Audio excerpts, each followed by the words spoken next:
नमस्कार, स्वागत है आपका। मैं हूं आपके साथ दिनेश अवस्थी। हम सभी भारतवासियों के लिए बड़े ही गर्व का अवसर है। दरअसल एक पनडुब्बी हमें हमारे जो सुरक्षा व्यवस्था है, सुरक्षा बेड़ा है, उसमें शामिल होने जा रही है।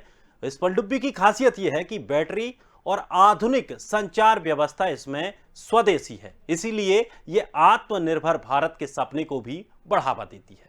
समुद्र में भारतीय नौसेना की ताकत में एक बड़ा इजाफा होने जा रहा है। भारतीय नौसेना स्टेल्थ फीचर वाली चौथी स्कॉर्पियन श्रेणी की पनडुब्बी आईएनएस बेला को अपने बेड़े में शामिल करने जा रही है। हिंद महासागर में चीन के बढ़ते प्रभाव को रोकने के लिए यह कदम काफी अहम माना जा रहा है। इससे पहले 21 नवंबर को नौसेना ने एक गाइडेड मिसाइल विध्वंसक पोर्ट डिस्ट्रॉयर विशाखापट्टनम को अपने बेड़े में शामिल किया था। मिसाइल विध्वंसक पोत और चौथी स्कॉर्पियन की पनडुब्बी के शामिल होने से नौसेना को इस क्षेत्र में काफी बढ़त मिलने की उम्मीद लगाई जा रही है। अब देखना यह होगा कि इससे कितना कुछ फायदा हमारी सुरक्षा व्यवस्था में होगा। जो हमारे सुरक्षाकर्मी हैं उनको इसका फायदा मिलेगा, नौसेना को कितनी इससे ताकत मिलेगी। जिस तरह से जो तमाम स्थितियां जब बनती हैं, खास करके समुद्री क्षेत्र की स्थितियां बनती हैं, जिसमें भारत अभी भी काफ़ी मजबूत है समुद्र के क्षेत्रों को लेकर के, लेकिन जिस तरह से और अपनी वो ताकत बढ़ा रहा है, इससे उसको कितना फायदे होने वाला है। और दूसरी सबसे बड़ी चीज़, आखिर अपनी बढ़ती ताकत से घबराहट किसको होगी। आज इसी विषय पर हम चर्चा करने वाले हैं। मेहमान हमारे साथ जुड़ रहे हैं। हमारे साथ अमरदीप त्यागी जी रक्षा विशेषज्ञ हैं, सुमन शर्मा जी रक्षा विश्लेषक, और दोनों मेहमानों का बहुत बहुत स्वागत है हमारे कार्यक्रम में। सुमन जी, सबसे पहले मैं आपसे जानना चाहूंगा कि जिस तरह से आईएनएस बेला जो स्कॉर्पियन हमारे नौसेना में शामिल होने जा रही है, कितना कुछ इससे फायदा होने वाला है, कितनी मजबूती हमें मिलेगी? देखिए, जैसे आपने बिल्कुल सही बोला कि इससे हमारी नौसेना में एक पावरफुल एक पावर मिलती है उनको, और काफी दूर तक जाने की और जाकर अटैक करने की एक क्षमता उनके पास अभी आई है। कुछ दिनों पहले डिस्ट्रॉयर विशाखापट्टनम जो इंडक्ट हुआ इंडियन नेवी में, और आज जैसे आईएनएस बेला कमीशन हो रही है, तो इससे जो क्षमता है और जो एक दूर तक मार करने की जो एक पावर है नेवी की, वो बढ़ रही है। मगर हमें अभी जो सबसे बड़ी बात ये है कि ये जो पर्टिकुलर सबमरीन है, अभी 3 बन चुकी हैं, ये चौथी है प्रोजेक्ट 75 में। तो इसमें एडवांस्ड अकाउस्टिक साइलेंसिंग टेक्निक्स हैं, स्टेल्थ कैपेबिलिटी है, और लो रेडिएशन है नॉइज लेवल्स का। और तो ये जो स्पेशल जो फीचर्स इसमें लगाए गए हैं, उसकी वजह से एक तो सबमरीन को जितनी शांत हो, जितनी कम आवाज वाली हो, वो अच्छी मानी जाती है, अच्छी क्वालिटी की। तो ये उस लिहाज से ये आईएनएस बेला में ये जो स्पेशल फीचर्स लगाए गए हैं, तो ये अगर जाएगी और नीचे पानी के नीचे जब दूर तक पेट्रोलिंग पर निकलेगी तो किसी को पता ना चले, ऐसे वाले इसमें फीचर्स हैं। और स्टेल्थ की वजह से इसका जो सिग्नेचर होगा रेडार पे आएगा नहीं, ये दिखाई नहीं देगी। तो इस तरह के जो फीचर्स हैं ये बहुत ही इम्पोर्टेंट हैं। और ये 67 मीटर्स जो इसकी लेंथ है, उसमें ये 8 ऑफिसर्स और 35 लोग जो इसमें अकोमोडेट करे जा सकते हैं। तो ये जो ये वाली जो चीजें इसमें लगाई गई हैं, उसकी वजह से एक क्षमता में बढ़त मिल रही है इंडियन नेवी को। इसके बाद जो 2 सबमरीन्स और आने वाली हैं, वगीर और बख्शीर, जो इसके बाद वाली हैं, 5वीं और 6ठी स्कॉर्पियन प्रोजेक्ट 75 में, उनके अंदर एआईपी लगाने की बात है, जो कि डीआरडीओ खुद बनाएगा। एयर इंडिपेंडेंट प्रोपल्शन जो एआईपी है, वो बहुत देर तक पानी के नीचे रखने सबमरीन को सबमर्ज रख सकता है। जिस तरह न्यूक्लियर सबमरीन्स हैं जो कि बहुत लंबे टाइम तक रहती हैं, वो उतनी देर तक नहीं, लेकिन एआईपी जो डीजल इलेक्ट्रिक कन्वेंशनल सबमरीन्स हैं, ये वाली क्वालिटी, ये जो एआईपी है, जो पर्टिकुलर फीचर, ये उन्हें बहुत देर तक पानी के नीचे रखता है। तो प्रोजेक्ट 75 इस लिहाज से बहुत ही इंपॉर्टेंट है। और जिस तरह जल्दी टाइम से ये लोग जो डिलीवरीज हो रही हैं, 2017 से जब स्टार्ट हुआ आईएनएस कलवेरी और खंडेरी और करंज के बाद, तो ये अपने टाइम से जो डिलीवरीज आ रही हैं, ये ब्लू वाटर के अलावा पूरे इंडियन ओशन में इंडियन नेवी को काफी दूर तक सुरक्षा के मामले में एक ताकत देती है। मैडम, अगर इसमें एक चीज देखी जाए कि आईएनएस बेला इसको नाम दिया गया है, तो इसके पीछे भी कोई तकनीक है या किस तरह से इसका नाम दिया गया? देखिए, आईएनएस बेला एक बहुत ही पुरानी एक सबमरीन हुआ करती थी, जो कि 2010 में डीकमीशन हुई और 1973 में आई थी। ये पुरानी फॉक्सट्रॉट सबमरीन है रशिया की, जो कि डीकमीशन हो चुकी है। फॉक्सट्रॉट्स आई थी 1960 के दशक में, लेट 1960s में उनका कॉन्ट्रैक्ट साइन हुआ था कोल्ड वॉर के इरा के टाइम पर। तो ये वो वाली सबमरीन्स हैं जो कि पुरानी है। कलवेरी भी पुरानी है, रशियन सबमरीन्स के ही नाम है, जो कि डीकमीशन हो चुके हैं और इन्हें वापस अभी नई सबमरीन्स में इनका नाम दिया जा रहा है। आपने देखा होगा कि जो इंडिजिनस एयरक्राफ्ट कैरियर है जो हिंदुस्तान ने अब पहली बारी जो बनाया है, जो अभी दूसरा एयरक्राफ्ट कैरियर है जो अभी ट्रायल्स पे निकला है, उसका नाम भी विक्रांत है, जो कि पुराना एयरक्राफ्ट कैरियर के नाम से है। तो जो पुराने जो जहाज या सबमरीन डीकमीशन हो रहे हैं, नेवी उन्हें उनके नाम को दोबारा से इसलिए इस्तेमाल करना चाहती है। एक तो उनके साथ एक सेंटिमेंटल वैल्यू है जो पुराने जो नेवल पर्सनल है उनका, और नेवी उनके साथ एक तरह का एक अटैच करती है, एक इमोशनल वैल्यू। और वैसे भी आपने देखा होगा कि जो इस तरह के सबमरीन्स के ज्यादातर नाम या तो किसी जगह के लिए होते हैं या फिर एक कोई ना कोई ऐसी मछली होती है, मतलब इस तरह की चीजें चुनी जाती हैं नाम देने के लिए ताकि हिंदुस्तानी नाम उनको मिले और उसके साथ कुछ एक अटैचमेंट रहता है। तो पुराने नाम इसलिए वापस लेकर आए जा रहे हैं। जी जी मैम, हमारे साथ अमरदीप सर भी जुड़ गए हैं। सर, जिस तरह से नौसेना के बेड़े में एक और INS बेला स्कॉर्पियन पनडुब्बी, जो स्कॉर्पियन श्रेणी की ये चौथी पनडुब्बी है, शामिल हो रही है, कितना महत्वपूर्ण ये हमारे लिए हो सकती है और कितना इससे फायदा होगा, और हमारी अगर शक्ति बढ़ रही है तो दर्द किसको होगा?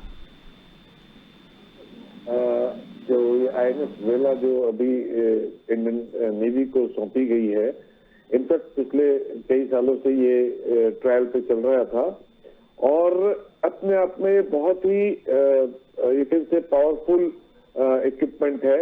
यू कैन से कोई भी जहाजी बेड़ा होता है, जिसे एक एयरक्राफ्ट कैरियर होता है, उसके साथ जब वो चलता है युद्ध के लिए तो उसके साथ और दूसरे शिप्स, डिस्ट्रॉयर्स, और जब तक सबमरीन उसके साथ ना हो तो वो जहाजी बेड़ा कंप्लीट नहीं माना जाता। हमारे पास आज भी एयरक्राफ्ट कैरियर्स की कमी है, सबमरीन की कमी है, और जो ये हमारा प्रोजेक्ट है दैट इज P-75 के नाम से है, और इसके फेज 1 में ये 6 पनडुब्बियां इंडियन नेवी को सौंपी जानी है। उसमें से ये चौथी है। 2 और अगले साल के यू कैन से जनवरी फरवरी तक प्रोबेबली जो है वो इंडियन नेवी को सौंप दी जाएंगी। उसके बाद 6 और हैं जो फेज 1 का ही पार्ट है, दैट 75I, एंड देन उसके बाद 12 पनडुब्बियां और जो फेज 2 में जो है इंडियन नेवी को सौंपी जाएंगी। दैट मीन्स कि एक ये रोलिंग प्लान है जिसमें कि ये इस तरह की पूरी अपने जहाजी जो बेड़े को हमें कंप्लीट करना है, क्योंकि जिस प्रकार के दुश्मनों से भारत जो है वो घिरा हुआ है, उसके लिए जरूरी है कि भारत अपनी नेवी को मजबूत करे, क्योंकि जिसकी नेवी मजबूत होगी वही इस महासागर पर राज करेगा।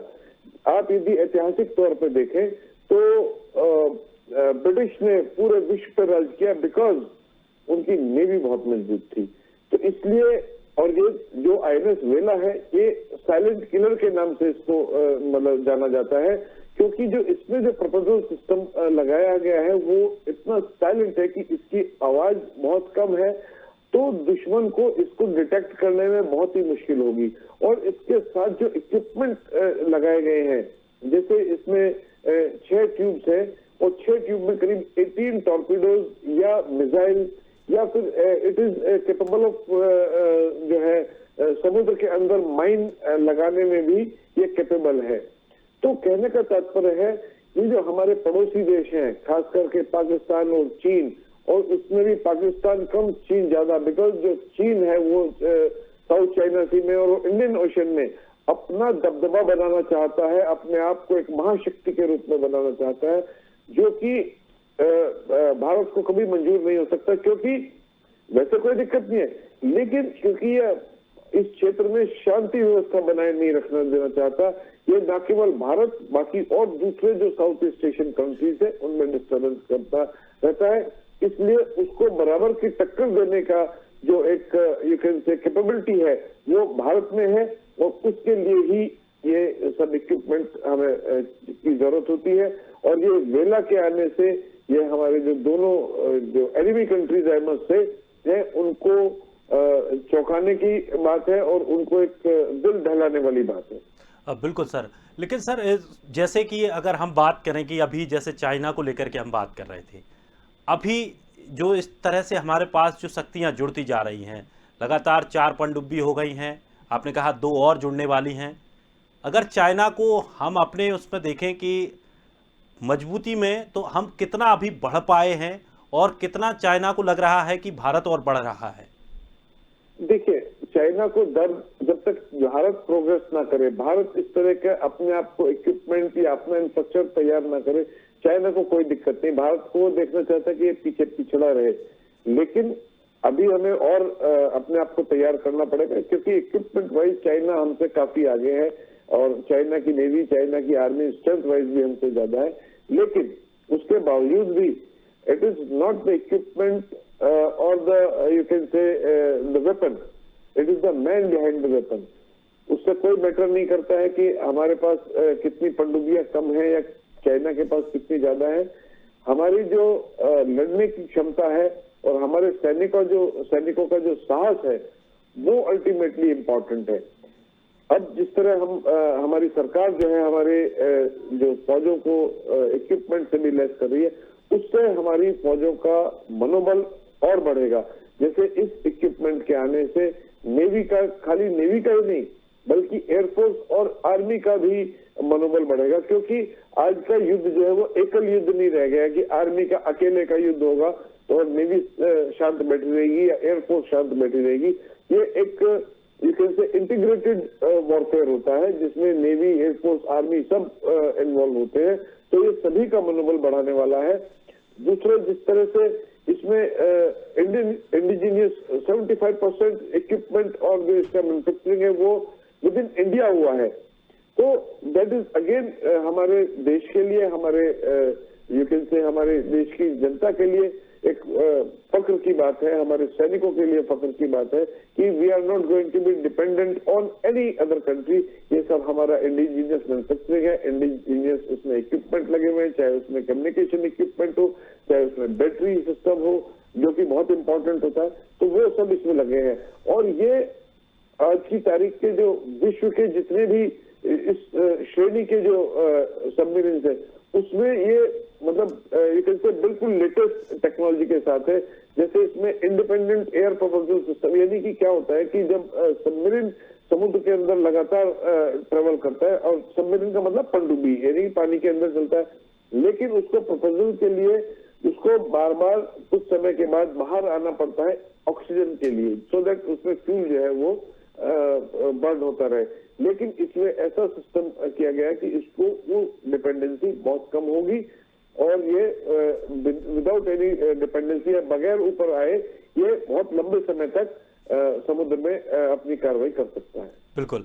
सुमन मैम, एक बात जानना चाहेंगे, जैसा कि इस पूरे पनडुब्बी को लेकर के अगर बात करें तो इसमें जो बात कही गई है कि बैटरी और संचार की जो आधुनिक संचार की व्यवस्था है, वो जो तकनीकी है वो पूरी स्वदेशी तकनीकी का इसमें इस्तेमाल किया गया है।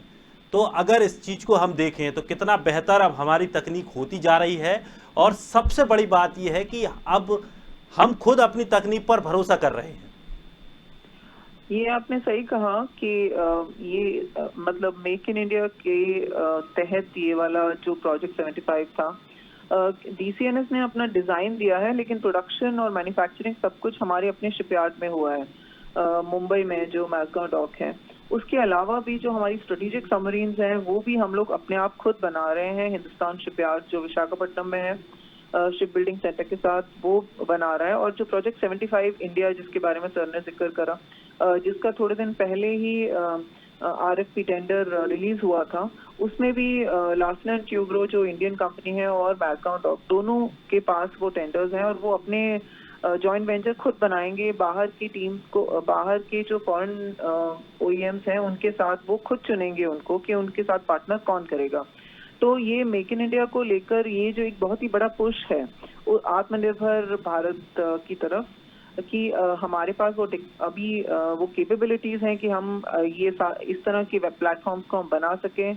और अभी डिजाइनिंग को लेकर थोड़ा सा इंडिया में अभी इतनी तरक्की नहीं हुई है, तो डिजाइन को लेकर भी अभी हो रहा है कि ये वाले शिपयार्ड्स अपनी अपनी टीम्स को लगा रहे हैं कि डिजाइन भी वो खुद इंडिया में बना सकें। लेकिन मैन्युफैक्चरिंग और कंस्ट्रक्शन यहाँ स्टार्ट हुआ है, ये एक बहुत ही बड़ा कदम है। अभी आपने थोड़ी देर पहले चाइना के बारे में बात करी, तो चाइना देखिए उनके पास 60 सबमरीन्स हैं और जिसमें 12 न्यूक्लियर हैं, बाकी 48 उनकी कन्वेंशनल डीजल इलेक्ट्रिक हैं। और लेकिन उस क्षेत्र में हम लोग एक उनसे थोड़ा पीछे चल रहे हैं, क्योंकि हमारे नंबर्स थोड़े कम हैं। अभी 11-12 सिर्फ इतने ही नंबर्स हैं। पिछले साल हमने एक सबमरीन म्यांमार को दी थी, किलो क्लास। उसके अलावा एक एक्सीडेंट के बाद वो खराब हो गई थी और बाकी रीफिट्स में चल रही हैं। तो ऐसे नंबर्स हमारे बहुत कम हो गए हैं, इसीलिए सरकार थोड़ी इसके बारे में एक सीरियस हुई है और प्रोजेक्ट 75 इंडिया का टेंडर रिलीज हुआ है। ये 30 ईयर प्रोजेक्ट है जो कि मिड 90s में कंसीव हुआ था। आई के गुजराल जी जो प्राइम मिनिस्टर थे कि इतनी 25 सबमरीन्स होनी चाहिए, क्योंकि बहुत सारी ऑपरेशंस में जाने के बावजूद बहुत सारी रीफिट में होती हैं, उसके अलावा कुछ रिजर्व में रखी जानी चाहिए। ये हमारा वॉर डॉक्ट्रिन है, तो सबकी सब नहीं भेजी जा सकती एक ही टाइम पर। और ये पर्टिकुलर सबमरीन INS वेला ये मुंबई में बेस्ड होगी, तो उसका मतलब है कि ये वेस्टर्न थिएटर और पाकिस्तान को मद्देनजर रखते हुए वहाँ रखी जा रही है। उसके अलावा हमें बैलेंस बनाना पड़ता है ईस्टर्न नेवल कमांड और वेस्टर्न नेवल कमांड में, क्योंकि हमारे दो बड़े बड़े एडवर्सरीज हैं दोनों साइड में। तो ये सब बातें ध्यान में रखकर सरकार थोड़ा सा जल्दबाजी दिखा रही है। जिस तरह क्लियरेंसेस मिल रहे हैं प्रोजेक्ट्स को, तो ये एक अच्छी चीज है कि हम लोग जल्द से जल्द एक्वायर कर पाएंगे। ये जो कमी है ये पूरी हो पाएगी। बिल्कुल। अमरदीप सर, जो तकनीक को लेकर के बात कर रहे थे, क्योंकि पहले हम बहुत ज़्यादा ही निर्भर थे अन्य देशों पर, जहां से हमें तकनीकें लेने के लिए हम उनके आगे पीछे घूमते थे, उनकी जी हजूरी करनी पड़ती थी और वो भी बड़े नखरे दिखा करके हमें वो चीज़ें ऐसे देते थे जैसे हम पर काफ़ी एहसान कर रहे हों। लेकिन अब चूंकि हम अपनी खुद की तकनीक ईजाद करने लगे हैं, प्रयोग करने लगे हैं, भरोसा भी बढ़ रहा है। कितना बेहतर ये हमारे लिए है? देखिए, किसी भी देश के लिए सेल्फ डिपेंडेंट होना बहुत बड़ी बात है और होना चाहिए। ऐसा नहीं है कि हमारे पास ब्रेन की कमी है या हमारे पास उस तरह के वैज्ञानिक नहीं है, लेकिन सबसे पहले तो अपने देश के वैज्ञानिकों पर, अपने जो रिसर्च वर्क कर रहे हैं, उनको इंडिपेंडेंस देने की आवश्यकता है, उनको वो फैसिलिटी देने की आवश्यकता है कि वो इन नए प्रोजेक्ट पर काम कर सके। अभी तक क्या हो रहा था कि हम अपनी जो स्वनिर्मित चीजें होती थी उनको कहते हैं this is not good, we should import from the, या कोई भी, मतलब ये तो डिफेंस इक्विपमेंट को छोड़िए, कोई भी छोटी चीजें, even if somebody is wearing a watch और एनीथिंग, कि वो इम्पोर्टेड है। तो इम्पोर्टेड मीन्स कि बाहर से आई है तो ये बहुत ही अच्छी होगी। लेकिन आज जब हमारे सरकार ने, हमारे जो वैज्ञानिक हैं, हमारे जो इंजीनियर्स हैं, उन पर जब विश्वास जताया है, उससे उन्होंने भी काम करना शुरू किया, उनको फैसिलिटेट करना शुरू किया, उनको प्रमोट करना शुरू किया। अब आप देख लीजिए, स्पेस का क्षेत्र हो, चाहे डिफेंस इक्विपमेंट का क्षेत्र हो या और दूसरे भी क्षेत्र हो, सब क्षेत्रों में हमारे जो मैन्युफैक्चरिंग है वो काफी जो है अच्छे से हमारे मतलब मैन्युफैक्चरिंग हो रहा है और हम उस श्रेणी में आने वाले हैं कि हम दूसरे देशों को भी अपना इक्विपमेंट सप्लाई कर सके। तो ये एक बहुत बड़ी बात है और एक देश के नागरिक होने के नाते हम सब के लिए बहुत ही फख्र की बात है कि हम ये सब इक्विपमेंट अपने देश में बना रहे हैं। We are not dependent on anybody. और खाली यही नहीं कि हम उससे अपनी अर्थव्यवस्था को सुदृढ़ करेंगे, अपितु जो दूसरे देश पे जो डिपेंडेंसी है, और specially in the at the time of crisis, जब हम दूसरे पे डिपेंड होते हैं तो वो बहुत मुश्किल हो जाता है ऐसे समय में, क्योंकि वो देश उस समय पे हमारी कितनी मदद करता है, कितनी नहीं करता है, ये मतलब कहना बड़ा मतलब अजीब सा हो जाता है। तो कहने का मतलब है कि हम जब अपने देश में इस तरह के इक्विपमेंट बनाएंगे तो हमारी अर्थव्यवस्था मजबूत होगी, हमारी सेना का, हमारी जनता का मनोबल बढ़ेगा और हम अच्छे से उन चीजों को अपना डिप्लॉय करके यूज कर सकेंगे। बिल्कुल। सुमन मैम, एक चीज आपसे भी जानना चाहूंगा कि जिस तरह से राजनीतिक बातें कही जाती हैं कि सरकारों से भी क्या कोई फर्क पड़ता है, कि सरकार की आखिर कोई भी सरकार आती है तो किसकी क्या मानसिकता रहती है, खास करके सुरक्षा बेड़े को मजबूती प्रदान करने में कैसा लगता है देखने में जो आजकल की वर्तमान की सरकार है, ये बेहतर काम कर रही है या इससे पहले भी इस तरह के और भी अच्छे अच्छे काम हुए हैं? पॉलिटिक्स का जहाँ तक सवाल है उसके बारे में मैं क्या बोल सकती हूँ। डिफेंस नॉन पॉलिटिकल होते हैं डिफेंस सर्विसेज, और वो सबके लिए एक जैसे होते हैं। जो भी एग्जीक्यूटिव होता है कंट्री का, पीएम, उनके नीचे वो काम करते हैं अपने बताए गए जो मैंडेट है। उसके अलावा हमें ये समझना चाहिए कि ये वाली जो प्रोजेक्ट्स हैं ये इतना लंबा टाइम लगाते हैं। 2005 में प्रोजेक्ट 75 साइन हुआ था जब पिछली सरकार थी, और वो डिलीवरीज 2017 में स्टार्ट हुई हैं। पहली जो सबमरीन आई है INS कलवेरी। तो ये कुछ ऐसे नहीं सोचना है कि सरकार सारे प्रोजेक्ट्स अपना टाइम लगा रहे हैं, किसी को ज्यादा टाइम लग रहा है, किसी को कम। और उसके अलावा ये सब नेशनल सिक्योरिटी का सवाल है, इसमें पॉलिटिक्स का इसमें कोई जगह नहीं है, क्योंकि इस नेशनल सिक्योरिटी सबके लिए है और पूरे देश के लिए है। तो जैसे मिड 90s में ये वाला 30 ईयर जो प्लान जो कंसीव हुआ था, उस वक्त कोई और सरकार थी, कोई और प्राइम मिनिस्टर थे। तो धीरे धीरे ये वाले जो प्रोजेक्ट्स हैं ये टाइम लगाते हैं, किसी के टाइम पर साइन हो रहे हैं, किसी के टाइम पर डिलीवरीज आ रही हैं। तो इसका कोई मतलब नहीं है कि इसमें कोई पॉलिटिक्स आए। जो मौजूदा सरकार है उसके बारे में मैं सिर्फ यही बोलूंगी जो मैंने अपने सोर्सेज से सुना है, और आर्म फोर्सेस में जो लोग हैं जो डील कर रहे हैं प्रोजेक्ट्स के साथ, कि अब प्रोजेक्ट्स जल्दी क्लियर होते हैं और ज़्यादा वक्त नहीं लगता है, और बहुत ज़्यादा मतलब आपको समझाना नहीं पड़ता है कि इसकी क्या इम्पोर्टेंस है। मतलब पहले थोड़ा ज़्यादा वक्त लगता था, बस ये फ़र्क है। चलिए, अच्छी बात है, और हम उम्मीद करते हैं कि और आने वाले ये कोई भी सरकारें हों वो देश की सुरक्षा के लिए इतने महत्वपूर्ण फैसले लेती रहें और जल्द से जल्द निर्णय लेती रहें। अमरदीप सर, वक्त थोड़ा सा कम है, मैं आपसे और जानना चाहूँगा कि सुरक्षा को लेकर के अब हम जिस तरह से दिनों दिन मजबूत होते जा रहे हैं, कितना और वक्त हमें लग सकता है जब हम एक बेहतर, एक मजबूत देश के तौर पर कहीं भी, चाहे समुद्री इलाका हो, चाहे हवाई इलाका हो, चाहे बॉर्डर्स को जमीनी इलाका हो, जहां पर हम बिल्कुल मजबूती के साथ सबसे टॉप पर खड़े हो पाएंगे? देखिए, it's a continuous process, it is not one day affair. जैसा कि अभी मैडम ने कहा कि ये प्रोजेक्ट किसी गवर्नमेंट के समय में साइन होते हैं, किसी गवर्नमेंट के समय में पूरे होते हैं। यस, जो डिफरेंस अभी मैडम ने खुद ही कोट किया कि आज की जो सरकार है उसकी समय में जो प्रोजेक्ट जल्दी क्लियर हो गए। दैट मीन्स जो गवर्नमेंट होती है उसकी प्रायोरिटी होती है, और जब आज की जो सरकार की हम प्रायोरिटी देख रहे हैं तो मुझे लगता है कि अगले 2 दशकों में हम जो है काफी अच्छे स्तर पे आ जाएंगे। लेकिन उसके बावजूद भी, क्योंकि जो टेक्नोलॉजी है ना कंटिन्यूस चेंज होती रहती है, आज हमारे पास इस तरह के इक्विपमेंट है तो एनिमी उसका काउंटर करने के लिए दूसरे टाइप के इक्विपमेंट या दूसरे टाइप के इक्विपमेंट मार्केट में आ जाते हैं या वो तैयार कर लेते हैं। तो लगातार कार्रवाई करने की आवश्यकता है, और उसको जिस तरह से प्रेजेंट गवर्नमेंट ने प्रायोरिटी पे रखा है कि उसमें प्रोजेक्ट में डिले नहीं होना चाहिए, क्योंकि the moment it get delayed, मुझे याद है कि जब when I got commissioned into army तो इंसास राइफल के ऊपर ट्रायल हो रहे थे, और 20-25 साल में वो इतना लेट आई, और फिर उसका मतलब अब आज वो चेंज कर रहे हैं ना, हम लोग रशिया से मंगा रहे हैं ना AK-203, और फिर उसकी मैन्युफैक्चरिंग। तो मेरा कहने का तात्पर्य है कि कोई भी इक्विपमेंट यदि आपने उसका प्रोजेक्ट को शुरू किया तो उसको जो भी क्लियरेंस मिलना है, जो भी फंडिंग होनी है, वो प्रायोरिटी पे होनी चाहिए, so that with in time वो इक्विपमेंट या वो प्रोजेक्ट पूरा हो, सो दैट हम उस टाइम के साथ बने रहे। वरना उसको बनाते बनाते पता चलता है कि जब हमने तैयार किया कि हम और पीछे रह गए उससे। बिल्कुल, हमारे और उससे काउंटर पार्ट, और उसके बाद देखा जाता है कि सामने वाले के पास उससे और नई आधुनिक चीजें उनके पास पहुंच जाती हैं और हम पुरानी चीजों में ही उलझे रहते हैं, और हमारी सरकारें कहती है कि यही हमारे लिए नया है। चलिए सर, बहुत बहुत शुक्रिया, मैम बहुत बहुत शुक्रिया हमारे साथ जुड़ने के लिए और इतनी महत्वपूर्ण जानकारी देने के लिए। तो आज हमारे देश के लिए, हमारे देश के लोगों के लिए बड़े ही गर्व का विषय है, नौसेना के बेड़े में आज INS बेला स्कॉर्पियन श्रेणी की 4थी पनडुब्बी शामिल कर ली गई है।